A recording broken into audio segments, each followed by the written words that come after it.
Welcome back to the Feel for the Game podcast. My name is Wilkes. My name is Landon.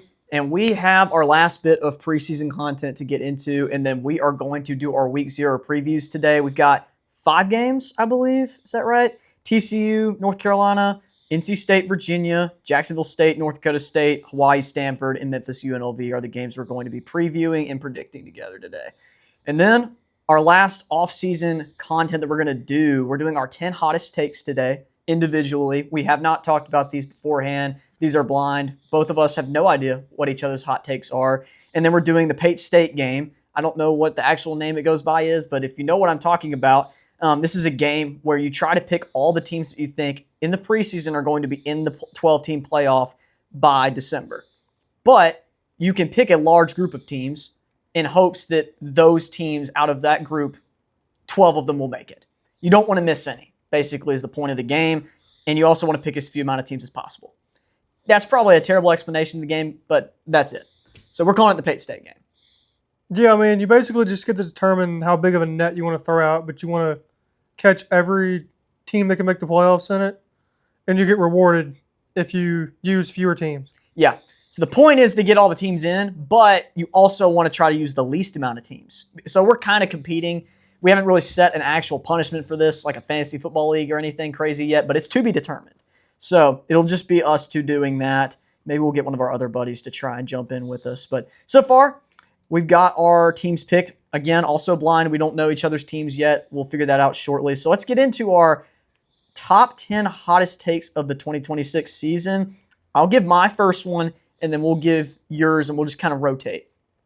So my first take, in no particular order, I think Clemson gets revenge in week 1 against LSU. And these are really hot takes. This is not a prediction. This is just really hot takes. That's just wish casting. It is. It's a hater. But this is my chance to wish cast, because if this was a prediction, I would get flamed. I'm probably still going to get flamed if anybody sees this. But case in point, I'll tell you why I think that Clemson can get revenge in week 1. It feels like last year's game a lot. Except the roles are kind of reversed. It's like Dabo really needs to win this game.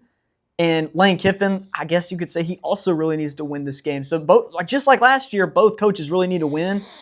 The favor still kind of leans towards one team. Like Clemson was kind of expected to win at home last year. Mm-hmm. But Brian Kelly was also like, yeah, we got to win this game and we're going to win this game. So all the LSU fans thought they were going to win. All the Clemson fans thought they were going to win. The only difference this year is I think Clemson fans are a little more down on their team. That's usually when teams like this strike and revenge. I mean, they got beat at home last year. I think there's a real chance that they go in there with some new players, with a new mindset, different roster, and hopefully better coaching this year. And they, with the changes in the offensive staff, actually can score points this year. I don't know. LSU has a mercenary roster, so I think it's possible. My first hot take is Alabama losing to Kentucky. I've been kind of hinting at this one for a couple weeks, but gonna put it here to be determined if I actually picked that to in my picks that week. I think it's week 2. Yeah. But yeah, that's my first one. I think that one's reasonable, but Alabama fans would think that's mental. But I mean, last year after Florida State, I bet on Alabama in that game and got burned. So yeah, that was bad. This is kind of a revenge pick a little bit. I think that's valid. And one of the things I'm looking at with Kentucky is they basically went out and bought an offensive line and a backfield. Anytime a team does that, they have a chance to win. But their defense isn't bad either. Typically, Kentucky has a good defense, but I think it's going to be just as good, if not better, than usual. The quarterback position looks like it's going to be an upgrade for sure from Brock Vandagriff. So, me or you is an upgrade from Vandagriff. Yeah, I think that'll be great. And last year, there really wasn't much going on there with the rotation they had. Cutter Boley was all right, but they'll be okay, I think, with Kenny Minchie. The receivers are a big upgrade. They got some guys. I think that the offensive change for them just stylistically and how they call plays will make them more competitive. So they could take down a team like Alabama or LSU early. I like that one. My second take is that Notre Dame drops the opener to Wisconsin at Lambeau. I'm coming out firing with week 1 That takes. was my 10th hot take. Okay. All right. So we'll scratch that one off that we both have that one. So we have, like I said, this is blind. We have no idea what each of us picked for our hot takes. So we both think there's a realistic chance that Wisconsin can pull this off. And I'll give my one reason. I think it's Colton Joseph. I think Colton Joseph absolutely could come out guns a-blazing in this game and torch a supposedly really good Notre Dame defense that I think could be a little overrated. Possibly, just maybe. With their cupcake schedule, there's games like this that they could overlook. Everybody in the country is telling them they have the easiest schedule. They could be in for a rude awakening in week 1 with a different look Wisconsin team. And essentially a road game. Yeah, it's at Lambeau Field. So it kind of is a road game if you look at it that way. And anytime you're playing a mobile quarterback, you just have to assume if he's not on a bad team, they've got a chance. They've got a chance. So I'm going to say that there is a chance for Wisconsin to win this game at Landon. I think you would agree with me. Yeah. We're holding out. That would be really funny. I'd love that. It's really giving FSU Alabama vibes from last year. That's all I'm going to say there.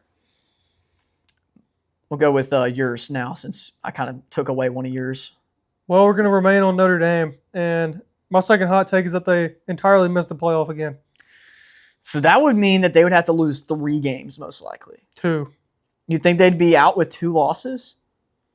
Let's say with that schedule, I think so. Let's say they lose. Depends on which one. Week 1 by a touchdown in overtime to Wisconsin. They beat Miami, and then they lose on the road in Provo by like 3 points. Field goal. They'd be right on the bubble if that were to happen. So I think you have 3. to, for a shoe-in Notre Dame miss of the playoffs with the rule changes and everything to try to get them in, they got to have at least 3 losses. I think. Well, I mean, let's say like they lose to Wisconsin. Wisconsin goes like 6-6 still. Well, they probably still would and then go they 6-6 even if they won. And then they just get shafted by Miami by like 20. And maybe narrowly beat BYU. Well, there's always a chance that BYU and SMU aren't as good of wins if they beat them, they could or if both they go lose. say they both go like 8-4. Then they have no chance to make it. Okay. I'll say there's some scenarios out there if they have 2 losses. So it's not that far-fetched. But everybody has them as a shoe-in, though. So it's like, I'm surprised people aren't picking up on this. Nobody is picking up on this. Everybody just wants to glaze them like all the history the last like 15 years and them just choking and being overrated it doesn't exist anymore. And the rule change is like making people think that they have to put them in the playoffs. You know, just because college football has changed things to where Notre Dame has an easier path doesn't mean that they're actually going to fall right into that path every year. So I think they'll be good, but there's always the chance that they aren't as good as everybody thinks. All right, I like that take. My third take, I think Michigan makes the playoffs. And here's why I say thought you were kind of down on them compared to I kind of was. And I spent some time thinking about it. They've got a loaded backfield, so that's not an issue. They always have good running backs when they have good teams. So I think between Khalil Mullings and Savion Hyder, and they had a guy last year that was really good. I forget who that guy's name was. He battled some injuries. He's back. They've probably got 2 or 3 other guys they could throw in there. You know, they've got better receivers this year. They got some guys. Bryce Young I said Bryce Young. Holy cow. Throwback. Bryce Underwood just did not have a coaching staff last year. Their coach was busy doing some other stuff and not coaching their quarterback. He didn't have a designated quarterback coach either. So they just weren't doing anything right over there. And they still went 9-3. On a cupcake schedule, they went 9-3. But I think there is a potential scenario. Let's look at Michigan's schedule real quick, and we'll see if this could possibly make sense. I've got it pulled up right now, so I'll be really quick with it. We have them actually beating Oklahoma. So I wasn't too low on them to think that they couldn't win that game. They win at home against Oklahoma. They've got Iowa at home, Penn State at home, Indiana at home. Their only tough road game is probably going to be at Ohio State and Oregon. Sorry, they play Oregon too. So let's say they beat Oklahoma, Penn State, and either Oregon, Ohio State, or Indiana. Just one of those games. And then they drop 2 of them. They could be a 10-2 team with a win against Penn State, Iowa, Oklahoma, and let's say they beat Oregon. That's far-fetched, but that's a pretty good resume. Yeah. I don't think that they would miss the playoffs at 10-2. So potential case that they do that. I think they have to have a really good defense. Bryce Underwood has to improve passing the football just a little bit. He was really good with his legs last year, so I don't think that'll change. Competent coaches, better roster. I think it's possible. So Michigan has a chance, I think. Usually I'm not very high on Michigan, so it takes a lot for me. All right, so my next one is actually related to Michigan because we just mentioned a team, and this is that team, Oklahoma. So my next hot take is that they are sub 500 after Red River. And if So you that would look at mean- their schedule, they play UTEP in week 1, that's a free win. At Michigan, which we just pegged as a loss. Then they get New Mexico at home, which is no freebie. And then at Georgia and then Red River. So I think Michigan and Georgia and Texas all have a chance to beat them. Yeah. Like, legitimately. They'll be dogs in all those games. Probably. I bet. Depending on how they're So performing. maybe this take isn't really that hot, but there's really nobody that's talking about this across the country that Oklahoma could have this rocky of a start to the year. I agree. I don't think people are as keen on what their schedule looks like early. Everybody knows they have a gauntlet, but they're not talking about how early the gauntlet starts. So I think potentially maybe they get through a loss or two and they still end up being a good team. But I think there's going to be some trouble there early for them. That is a hot take compared to the media right now. But in my eyes, I don't think that's too far-fetched. I mean, the way their schedule sets up, if they were to survive that going 3-2, they could realistically end up 10-2. Yeah. But do they start to sink if they're 2-3? There's no that does a lot to team morale. Or in the crazy scenario that they're 1-4, which is in the realm of possibility. That would be insane. That's the hot take. You found the hot take right there. That's it. Yeah, maybe the hot take is 1-4. That would be insane. I think Brent Venables would get fired, probably. Okay. I don't know how you're going to feel about this, to be honest with you. I think Mississippi State is going to upset 2 ranked teams this year. Well, which 2? Who's going to be ranked? All right, let's pull up their schedule. I'll tell you who I think they're going to beat. I think there's a potential that a lot of these teams could change their rankings throughout the season, but Mississippi State, with the quarterback they've got and the weapons on offense, I think they could beat any team in the SEC, maybe other than Georgia. Really, to be honest with you, I think they could beat anybody. On any given Saturday, I think State could beat anybody. In Davis-Wade at night, I think they could beat anybody. There's a good chance Missouri's ranked going into that game. There's a chance. So let's say, I don't know, Missouri ends up having a chance to be ranked. South Carolina's on the fringe right now as it stands. They could be ranked in week 4 or week 3. There's always the chance. Missouri has pretty much cupcakes until that game, so chances are they will be ranked. They will be ranked. I think State could win that game. I think State could go into Death Valley and win. Alabama at home has potential. I think that's a slip up. I think y'all could potentially get Oklahoma in Starkville. Y'all have to go to Texas, but I mean, y'all should have beat them last year.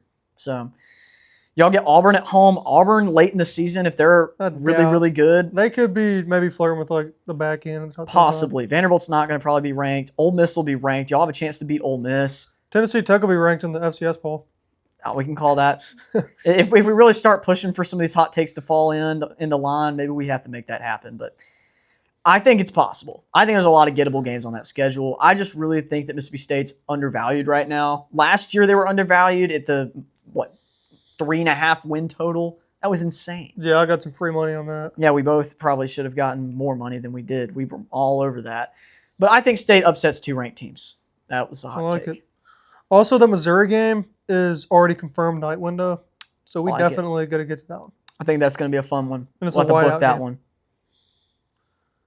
All right, my next one is that Miami somehow misses the ACC title game again. And Dude, this one's not based on obviously roster or talent or anything like that.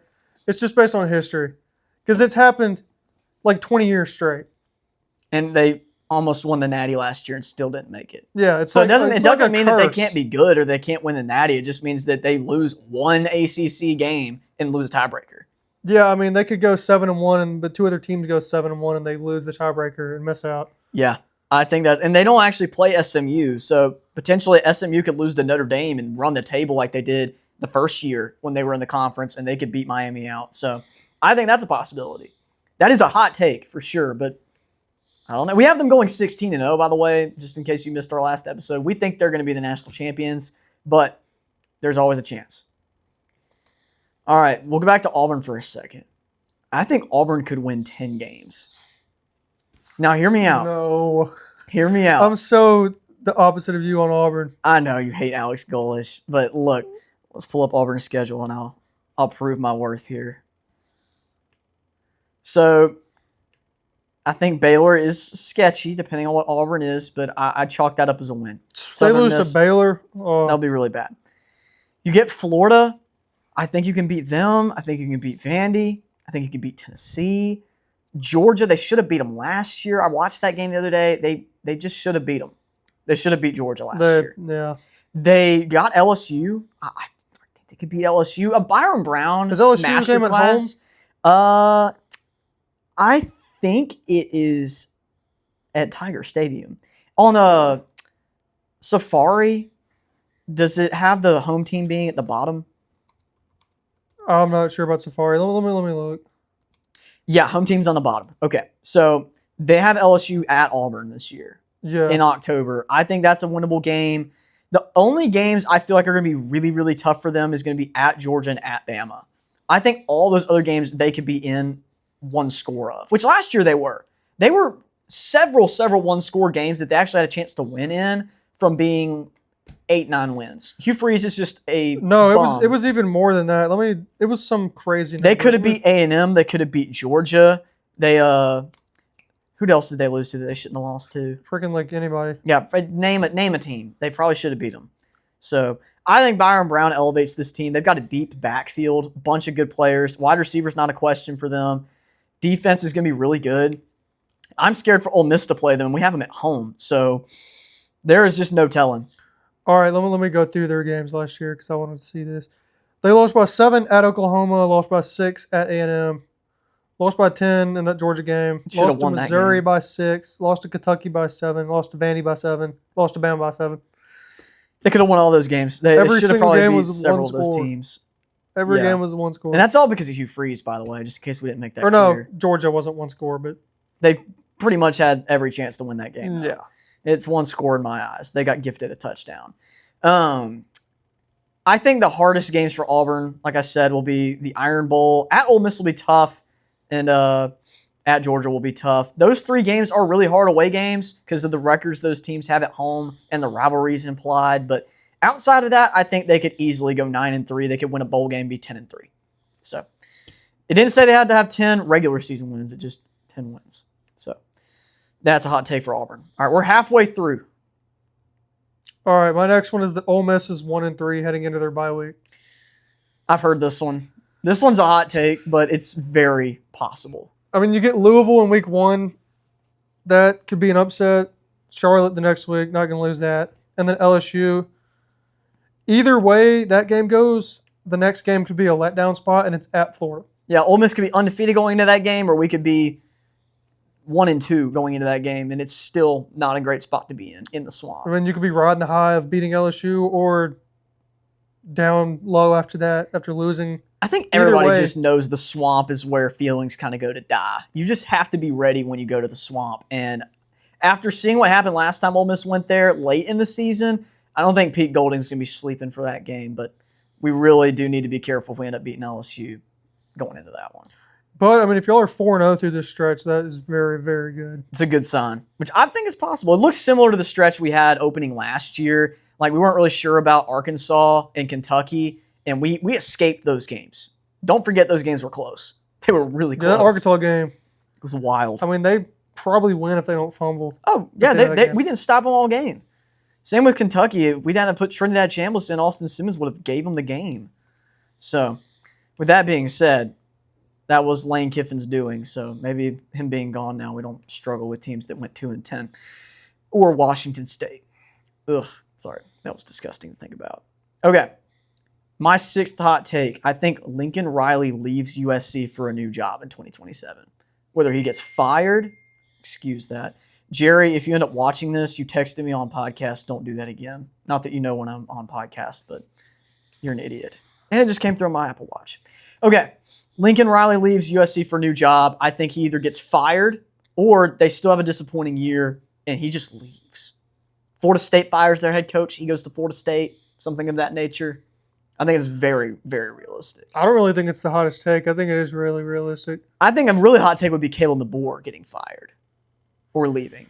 Maybe they swap. Maybe he goes to USC and then Lincoln Riley goes to Bama. Bama fans would not have that. They would not like that. I bet you're right. That would be pretty bad.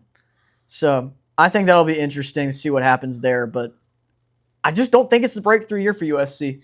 I just don't feel it. I thought it was going to be like early off season, but it's kind of soured for me. They just don't have all the pieces to me, especially on defense. It's always just wait for the defense. And their schedule is just... It's hard. It's hard. And we have them going 9-3. So I don't think they're going to be that bad, but no breakthrough year for me with Lincoln Riley. All right, this next one's kind of funny because you just mentioned Washington State, but my next hot take is that Caden Pennick leads Washington State to an Apple Cup victory and Pac-12 title. That would be sick.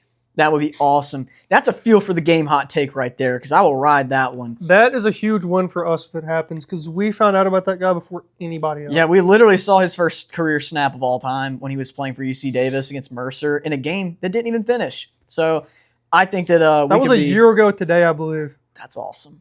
Wow. What are the odds? But we like Caden Pennick a lot. He showed some stuff in that game against Mercer that was very impressive. Like, to go out there, was he a freshman last year?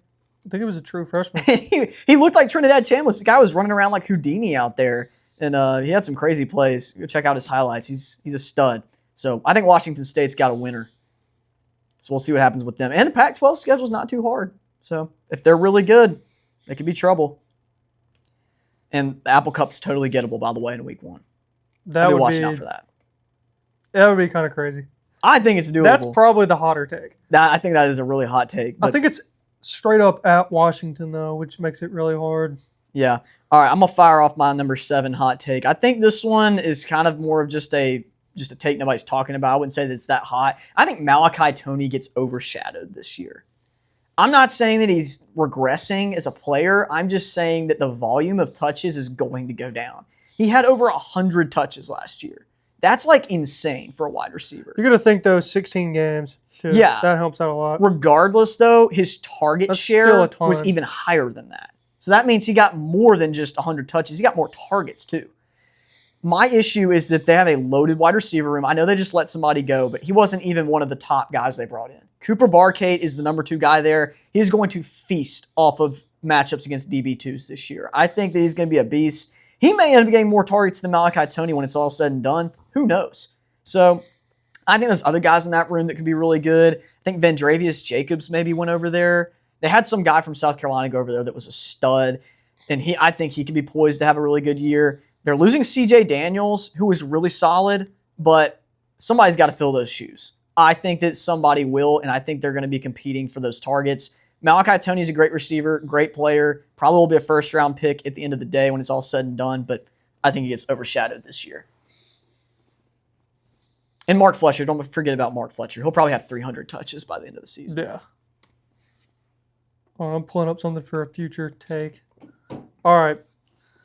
My next is that a random Big 12 team goes off. And I'm not talking about like Oklahoma State, because that's one that everybody's kind of honking the horn on. I'm talking like a TCU or UCF, a Colorado. And to define go off, I would say double-digit wins or they make the conference championship game. All right, I need to combine takes with you. My number 10 take was a team not named Texas Tech or BYU wins the Big 12, which is a little bit different, but we're just going to combine them just for the sake of almost phrased it like that. I would have thrown Houston in there as well. Yeah, so I think Houston is one of those teams everybody's watching, right? And then Utah's kind of on the fringe, but nobody's really sure. Oklahoma State's out there, but there's teams like Cincinnati, UCF. Heck, I mean, you could go down the rabbit hole with a couple of other teams that, I mean, there's people out there probably to say Baylor could be way better than people think. DJ Lagway's been getting a lot of buzz. I mean, anytime they're good, it seems like it just comes out of left field. So yeah. Maybe. I mean, the year they had Sawyer Robertson, if they'd had any somewhat of a defense, they probably could have won it. But I said the year they had him. It was the year before last. They were pretty good. The Big 12 always has a random team cook every year. They always do. I think that nobody's expecting it to be anybody other than Texas Tech or BYU. Possibly Houston, but that's about it. People in the offseason get so like closed-minded.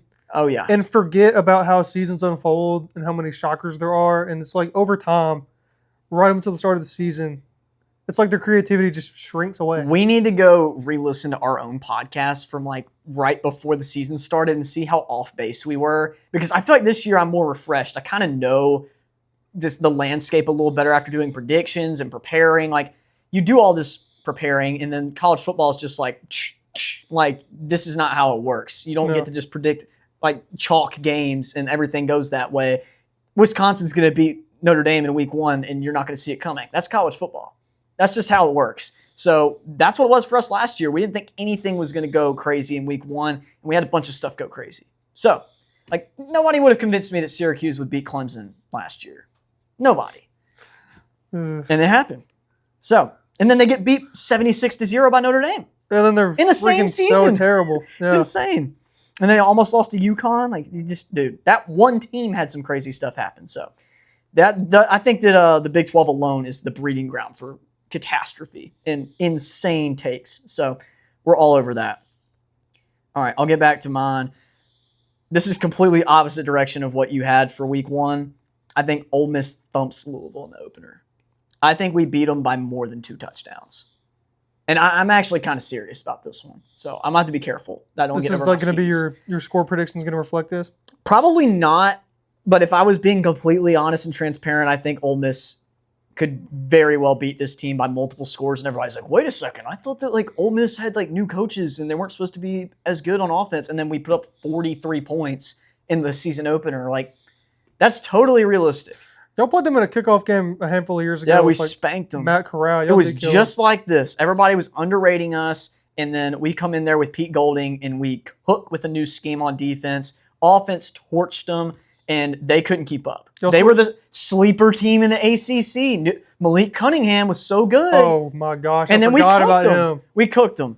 So y'all did score 43 in that game. Like, yeah. I didn't even mean to say exactly 43 points. Yeah. That was an accident, by the way. Kind of crazy. But Malik Cunningham had like 17 yards in the first half of that game, and he was massively overhyped going to that season. And everybody was like on pins and needles on if we were going to win that game. Everybody was like, "Oh my gosh, he's the new Lamar Jackson." It was also a neutral site game, wasn't it? It was in Atlanta. Atlanta. Yeah. So very similar vibes. I feel like Louisville just doesn't have all the pieces. Isaac Brown has to be healthy and go off in this game. So I think Ole Miss puts belt to Louisville in week 1. There's just too many, to me, there's too many doubters for Ole Miss this year. I think y'all are going to get proven wrong pretty early. Does not mean we won't lose to LSU. Then we totally could. But that game I think that's cake for Ole Miss. All right, I'm going to say that Texas A&M returns to 8-4. So if you look at their schedule, I like this. You look at their schedule. I think their first 3, they should win all these. I mean, I would say there's some sketchiness to. Well, I mean, there's some sketchiness to Arizona State and Kentucky, even though they're both at home. 100% sketchy there. But you get Missouri State. Then you go at LSU, which could definitely be a loss. You get Arkansas at home. You're going to get that one in all likelihood. At Missouri is not free. The Citadel. At Alabama. At South Carolina. Neither of those are free. Tennessee at home. And then at Oklahoma. And then Texas. Yeah. There's definitely... That's a gauntlet. There's definitely 4 losses in there. I think there absolutely is, and somebody commented in my comment section the other day on TikTok about Texas A&M like winning the national championship or going to the playoffs again. And I was just like, dude, have you not learned your lesson yet? Like, I try not to argue with people in TikTok comment sections because I'm not a degenerate, but I had to let this guy know that 8-4 it's coming for you. Like, just get ready. I think literally all I commented was 8-4 incoming. It's coming back. So I'm right there with you. I think it's totally doable, but they will beat LSU. Extra hot take for you. 3 years in a row. If they beat LSU and still go 8-4, that'll be awesome. That's something they would do. But like last year, even was still in the 8-4 vein. They should have been 8-4, they had the dude. most cupcake SEC schedule of all time. They should have lost to South Carolina and they could have lost to Arkansas. I mean, like there were other games they should have probably lost. They barely won. I mean, they finally get their 2 tough games though, end of the year, and lose both of them. Yeah, just lay an egg. I like that take. That's a good one. All right, this is my last one. I think Alabama's going to make the playoffs. Is that really a hot take? It is, because the main vein of the media right now is saying that they're just not going to cut it this year. They're not going to be able to run the ball. Quarterback's going to be an issue. Kalen DeBoer can't get it done. They're falling off is the narrative. I think that they end up being 10-2, something of that nature. And Keelan Russell's one of the best players in the country, potentially. They did lose a 5-star running back for the season, which hurts, but I still think they're going to be really stinking good. So, didn't we predict them at 10-2, but it stacked up a certain way where they still missed out? No, they made the playoffs. I thought it was between like Ole Miss and them at 10-2. Oh no, yeah, you're right. Sorry, we had to pick Ole Miss. So in this scenario, Ole Miss probably would have to bomb, or something of that nature. Somebody else would have to sell. 10-2 Alabama could miss the playoffs potentially, but I think they probably could make it. There's just too many people not picking them to make it. With them being outside the top like 12 for the first time in like forever. that feels wrong. That feels wrong in multiple ways, and I think that Alabama will rectify that quickly. They were low last year. What were they? I think they were lower than that last year. I forget. I really don't know. But I know there was the similar feel to last year. And they still made the playoffs last year. Even though they stunk, honestly, last year compared to how they usually are, that's where we ended up being, is them making it right back to the playoffs to get smoked by Indiana. I do want to see what they were preseason last year. I feel like they were number 16 for some reason. I know everybody was really low Is on that them. true? No, they were number. Wait. I think they were top 10 because when Florida State beat them, that was a really big deal. This is making me scroll all the way down to the bottom. This is stupid. From what I remember, they were still ranked relatively high, but it wasn't like top 5. They Usually were top number 5. 8. Yeah. I don't know why I thought they were so much lower. Well, that's because it felt like they were so much lower because we're so used to them being in the top 5 preseason every It's year. probably because they lost to Florida State right off the bat. Yep. That was it. Everybody dropped them down to like 19, 20, like just absurdity. Yeah. All right. I think I'm out of hot takes because we ended up sharing some. All right, I got one more, and it's that Kentucky makes a bowl game. I don't think that's honestly out of much of the realm of possibility either. Their schedule is an absolute gauntlet. I mean, this would be a good team if they go 6-6 with the schedule they have. I agree. I think several teams in the SEC could be really good teams at 6-6. I think Florida, Vanderbilt, possibly even Auburn, and Kentucky could all be in that realm of 6-6 and still beat just about anybody. Maybe not Vanderbilt. I don't honestly feel like great about Vanderbilt, unfortunately, but all those other teams have some really good focal points of their team that I like. Yeah. So I like that. That's a good take. All right, that'll wrap up our hot takes segment. We spent a little more time on that than I thought we would because those were some really good takes, in my opinion. We're going to get to the Pate State game. I'm sure all of you guys have been waiting for this. I'll go ahead and start with my teams because I think I'm going to have more teams than you. So I don't know about that. I'm going to try to get this out of the way. We'll start with the teams I think are controversial, and then I'll give my shoe-in teams that everybody's probably going to have in. I have Arizona. I think that's a sleeper team in the Big 12 that we didn't talk about. Yeah. I think they can make it. I have UNLV from the group of 5. I have USF, Texas State, and Boise State. Those are my only group of 5 teams. I did not put any of those other teams in there. So I have Oklahoma State as a team. I have Houston. A lot of Big 12. I gave a lot of room for error with the Big 12. I have SMU, Penn State, Michigan. I put USC in there. Let's see, other hot takes. California, just in case. There's always that chance. And I put Clemson in there.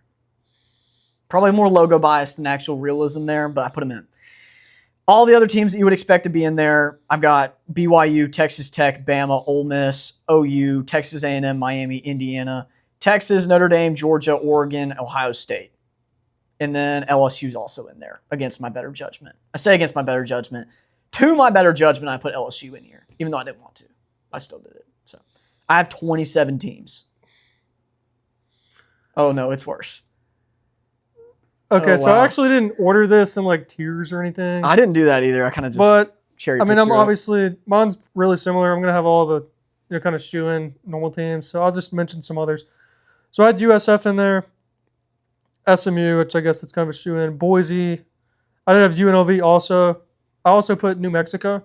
I knew you were going to put New Mexico. I wasn't willing to do it. I was trying to get you on New Mexico, just hoping that that's a team that doesn't have a chance. Michigan. I did put Memphis as well. I had a hard time with that one. I didn't put them. And then Everybody's really high on Marcus Stokes, so it sounds like he might be the QB1. I did have Clemson as well. Okay, that's And good to know. I did throw Louisville in there just in case. I did not put Louisville in Houston, Penn State, Texas State, and I there. had So we both put Texas State. yeah. Okay, all right, we're both pretty high on Then I Brad Jackson. I then. threw UTSA in there just in case, which Okay. is kind of, I mean, I could, but they're the preseason favorite. So You may end up getting me on Group of 5. We both took big risks here in different ways. And then I did throw Hawaii in there as well. I had 28 teams. Hawaii, that one's good. I like that one. But at the same time, I'm like, I just can't imagine Hawaii being in the playoffs. But that's college football, so like But I mean, you couldn't imagine James Madison. made it last You year. couldn't imagine them and Tulane making it. I could imagine. I guess you you could could imagine you could Tulane. convince me. on But both of Tulane. them together, you couldn't have imagined that. Oh no, absolutely not. Absolutely not. I like this. I think that we both made some really good ones. How many total teams did you have? Did you count? 28. 28. Let's go. Okay, that was down to the wire, man.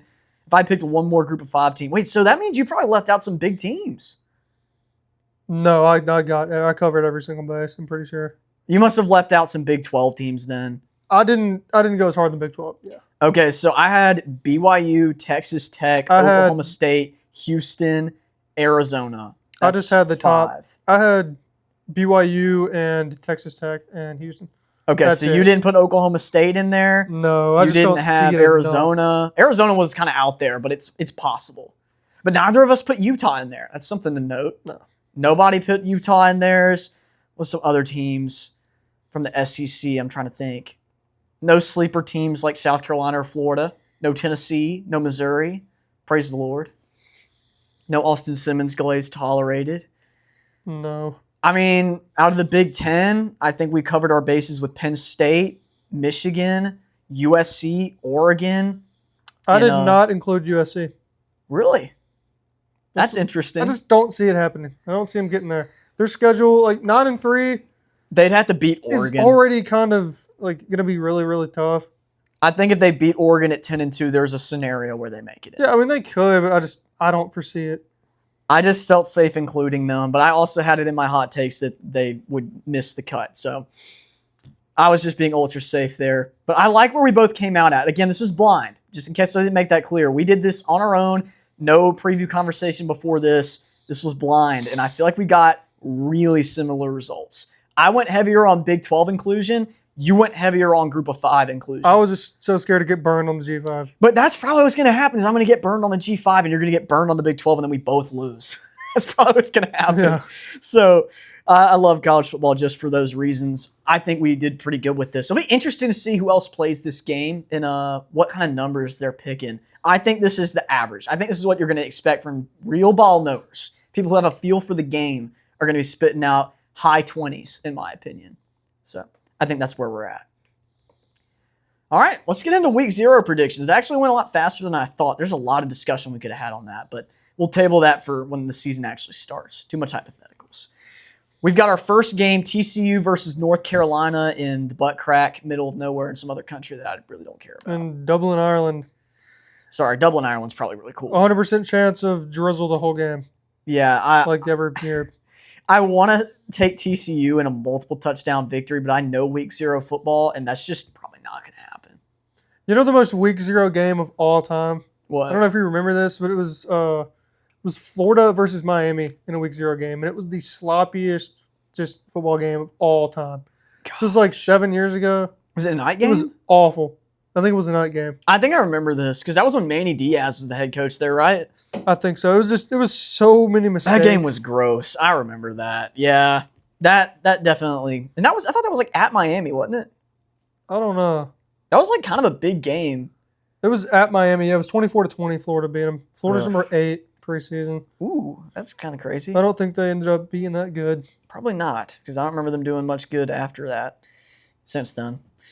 Okay. Well, I think we both have TCU winning this game. It's probably pretty obvious. I think they're a 6.5-point favorite. We might even take the over on that. I said the over. We might take them to cover that. I know you've already got them at minus 6.5, right? Yeah, I did put some money on that. I think that's valid. Just Bill Belichick's literally wheeling around a dumpster fire right now at North Carolina. I feel bad for the guys who committed there, to be honest, at this point. So hopefully they're not the worst, but I think TCU's got a lot more upside, a lot more talent. Florida actually was good that year. Really? They went 11-2 and won the Orange Bowl. Was that the Kyle Trask year? Kyle Trask was 2020. So that was 2019? 2019. Was that Dan Mullen's first season? I think so. No. Second season. So that was pre-Anthony Richardson and Kyle Trask. Who the heck was their quarterback? It might have been Kyle Trask. He just might not have gone off just yet. I don't know. Maybe. That's just far enough back. Felipe Frank started game 1. But Felipe, dude. Did you I don't see know that if he started the whole he time. called a pass from Kyle Trask? Really? Yeah, it's pretty cool. Pretty cool stuff. I love that. Felipe Franks is a core memory for me. Him versus Kellen Mond in the swamp was an elite matchup. But only real ones remember that. So we'll take TCU to win. I think we both like that one. Just clear talent advantage there. But week 0 football presents all of the chaos. NC State at Virginia. I feel like this is kind of a coin flip game, but at the same time, like, probably just lean with the home team and go Virginia. Yeah, I mean, these kind of ACC games like this where the teams are even, like you don't know what's going to happen really. Yeah, I agree. I like NC State a lot this year. I think they're kind of underrated. Virginia's kind of starting to get slept on, even though they won 11 games last year. But a lot of people are giving them the nod because it's a home game and they won 11 games. So I think there's a chance that CJ Bailey goes in there and they put up 2 more touchdowns than Virginia and get out of there with a win. That's totally reasonable. You do have to take into account, though, in Virginia, just how bad that schedule was last year. It was horrible, and they barely beat NC State last year. NC State probably does the same with that schedule last year. Wait, no, didn't they lose to NC State? But it wasn't a conference game. Yeah, that was the problem. They actually lost that game last year. They lost to them at NC State by like 10 or something. So that's something to go off of there. I like NC State. Very slight lean to Bo Pribula in Virginia to get it done, but this is just one of those classic ACC games that's just like kind of a toss-up. So, plus it's week 0. Should be a good one. Jacksonville State heads to North Dakota State. We like the Bison in this one. First FBS game as an FBS team, and I think they get the W. This is a good game, by the way. Just in case you're sleeping on week 0 slate, I think that Jacksonville State absolutely is a great team. North Dakota State has been a good team, but will they be that good in the FBS? They get to start off at home against one of the better teams in the group of 5. It'd be a big win. Yeah, this line was higher. It's down to North Dakota State by 7 right now. I think it was like 9-something. It might have been 9.5. I didn't realize they were favored by that much. But it's kind of come down a little bit. I agree with that. I think it's going to be tight, but yeah, North Dakota State. They've got a good supporting cast of running backs. They always are good in the trenches. Defensively, they're very sound and technical. Quarterback, I think, is going to be solid for them. That's a position they're usually really good at.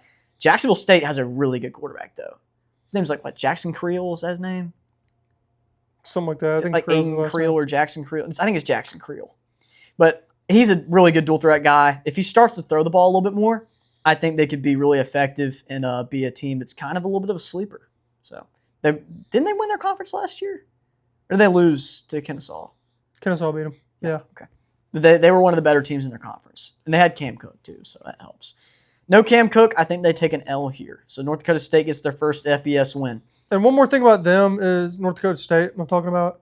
I would feel somewhat more confident picking them early in the year because it's really a question of like how they're going to be able to hold up playing all these teams, playing a full FBS schedule for the first time. Yeah, I think the physicality increase will be big for them because these are mostly players from last year's team. So they will be the most fresh early in the year. And like you can't forget, they were a Hail Mary away from beating the 9-win Colorado team. It's a good point. They were. And one thing to note too, neither of us had them in our playoff. North Dakota State? Yeah, neither of us thought that we could fit them into our they have State to go, game group. They have to go to New Mexico, to UNLV, and to Hawaii. What if those teams aren't that good? And North Dakota State was just always ready for this. That's the clear-cut 3 best Mountain West teams, though. Like, I agree. Obviously. I mean, that's the gauntlet of the Mountain West. They have to go run that. I think it'll be really interesting, but they don't have Power 5 opponents. That's big. Anytime there's a team that has this kind of pedigree that does not have Power 5 opponents, they're Liberty candidates. They can just pull Liberty and go undefeated and be not good. So, well, former Liberty, because they're not doing that anymore. Yeah, sorry, I shouldn't even talk about them anymore. But we'll go with like James Madison, something like that, even though they lost to Louisville. Next, we got Hawaii at Stanford. Hawaii are dogs in this game again, and I don't get that. By almost a touchdown. We're taking Hawaii straight up. You had them in your included group of teams that could make the playoffs. I don't think that's too far-fetched. I think this is one they absolutely have to have, and they will win. Stanford just doesn't have the talent, and they really didn't make an effort this year to make much change. So, yeah, this line really shocks me. They're sleeping on Hawaii big time. I agree. It's at Stanford. I'm sure it'll be a night game, but regardless, I like the Rainbow Warriors. 4:00 kickoff. Okay. Out there. Yeah. Could be ending in a little bit of darkness, possibly. There might be 23 people in the stands. Potentially more Hawaii fans than Stanford fans at this point. That would be wild. That'd be really sad. But I like Michael Alejado. Even though they lost some guys, they still got some studs on offense. So, I mean, if the defense holds up, they play better than they did last year against Stanford, which was kind of a slugfest. When they beat Cal last year. They did. They just came off of a win against Cal. Cal was 100 times better than the Stanford team. Absolutely.